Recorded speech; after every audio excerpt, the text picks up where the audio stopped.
Hello again, welcome back to my channel. My name is Nina, and today we're going to go over how to use the pen tool and the curvature tool in Illustrator.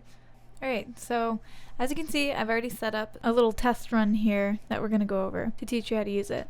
So your pen tool is over here in this tools menu, and if you click on the pen tool or press the keyboard shortcut P, it'll bring up the pen tool. And there's a little asterisk next to the cursor. That means that you're about to create a new path.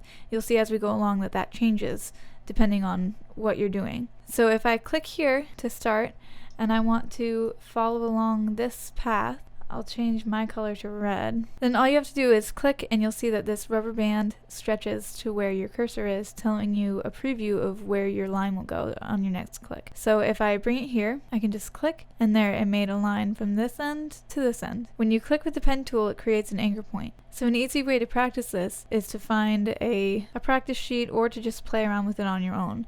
But all you have to do is just follow some simple shapes and you'll get the hang of how the pen tool works really quickly.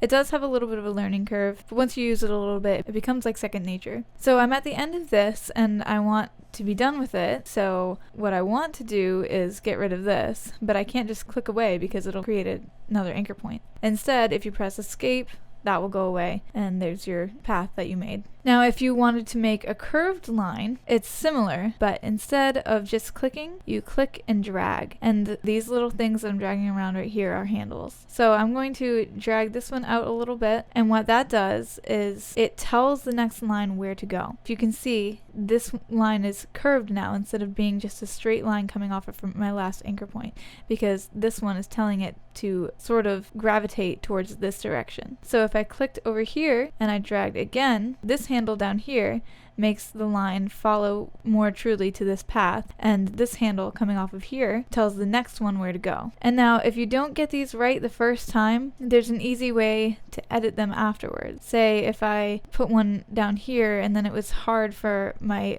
thing to follow the path after that, then I could easily just alter it. So the way I'm going to do that is press escape to get out of that, because I don't want to continue that path. I want to edit the one I have. And then what you can do is hold Alt, or you can go over to your tools thing, right click and select the anchor point tool, and the keyboard shortcut for that is Shift C.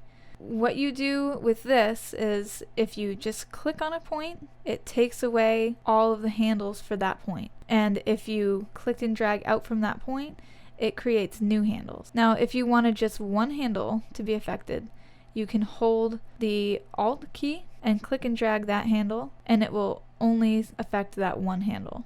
Alright, so I'm going to right click and go back to the pen tool here, or you can press P like I said before.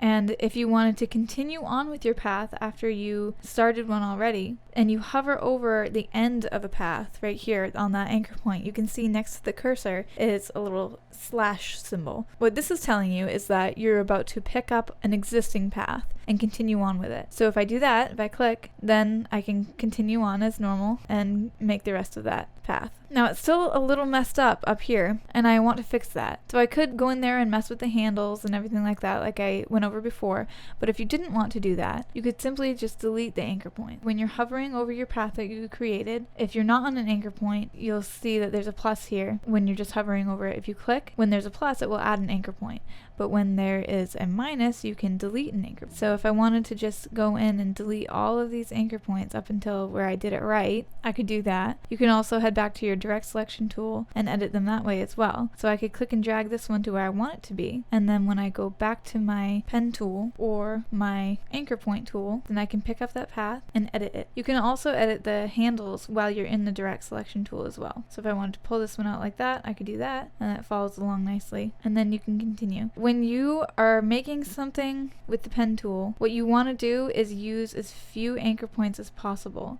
It's just good practice to get used to, because simplicity in your designs leads to smaller file sizes and smaller headaches because of that, and also because if you were to ever start making graphics for any stock sites or anything like that, they require you to have as little anchor points as possible. So once you get to know how the pen tool works and you can start to predict the way the curves will go, you can look at a shape and know how many anchor points would be needed to complete that shape. Like the circle here, I know would need only 2. too. So if you click and drag and make handles come out and also hold shift, holding shift makes these go straight, either horizontally and vertically or the steps in between. So I want it to go vertical. So I'm going to stretch the handles down here and let go. And then I'm going to go right directly across from my other anchor point and do the same thing. I'm going to hold shift. And as you can see, it's not fitting exactly how I wanted it to, but that's alright because I'm going to go back in after and fix that. The handles on both sides should be around the same length. The top part, it looks pretty good because those are at the same level, but these ones are a little wonky because I didn't know how long to make the handle. When you're in your anchor point tool, you can just click and drag that down, and I'll click and drag this one back up, and there you go. So it's not 100% perfect, but the more you practice with it, the better it'll get. And you can see that making a circle requires only 2 anchor points. And sometimes you'll see that when you are in the pen tool, if fill is selected over here instead of stroke, and you have a fill and you don't have a stroke, or if you just have a fill and you're trying to make a line, it'll start to fill in weird places. The way to fix that is to just come over here and switch it to a stroke. And then in your stroke panel, you can edit the width of it and how the corners look and how the ends look. So if I want the ends to be rounded, I would click this one. If I wanted the ends to be square, they'd be this one. And if I wanted them to end right at where the anchor point is, then it would be here. And then this one just creates a rounded corner, and then this one is a beveled corner. I don't know if you can see the difference there. It's pretty subtle, but you'd notice it in some of your artwork if you started creating things that needed different corners. Actually, you'd be able to see it in the star better. Let's do that. So if I follow along the star here, you would just click at every corner until you reach here. And now when you're about to close a path, you'll see that next to your cursor there's an O symbol, and that just indicates that you're about to close the path so that it's not open anymore. And if you wanted, you could switch these over and have it be a filled shape, or you could just leave it as an outline, or you can have both.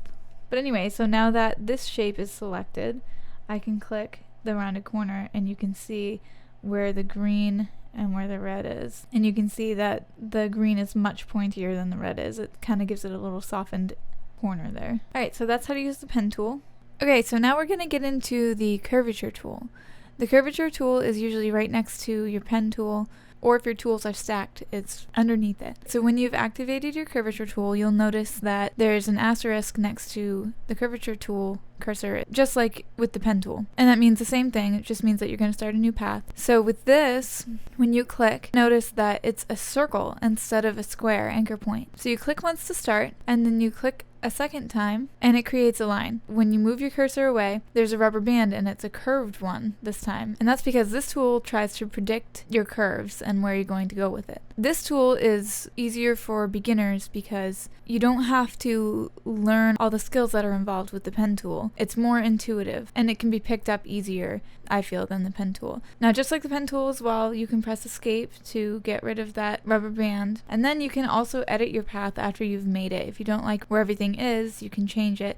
You can click and drag the anchor points, and it will automatically adapt the other parts of the line so that there are no harsh corners. But if you do want there to be a straight line rather than a curve, you can double click on a point and it will take the curve away from that point. And then if you wish, you can also double click again and the curve will come back. You can click along the path as well to add other anchor points along the path if you need to, and adjust those as well. And if you decide that you want straight lines right off the bat instead of editing them after you've made your curves, you can hold the Alt button and click where you want it to go, and it will make straight lines as well. And then, if you wish to, you can go back and make curves. Okay, so that's how to use the pen tool. I hope you guys learned something with this, and I'll see you in the next video on a different tool or a different aspect of Illustrator. Have an awesome day and keep on learning.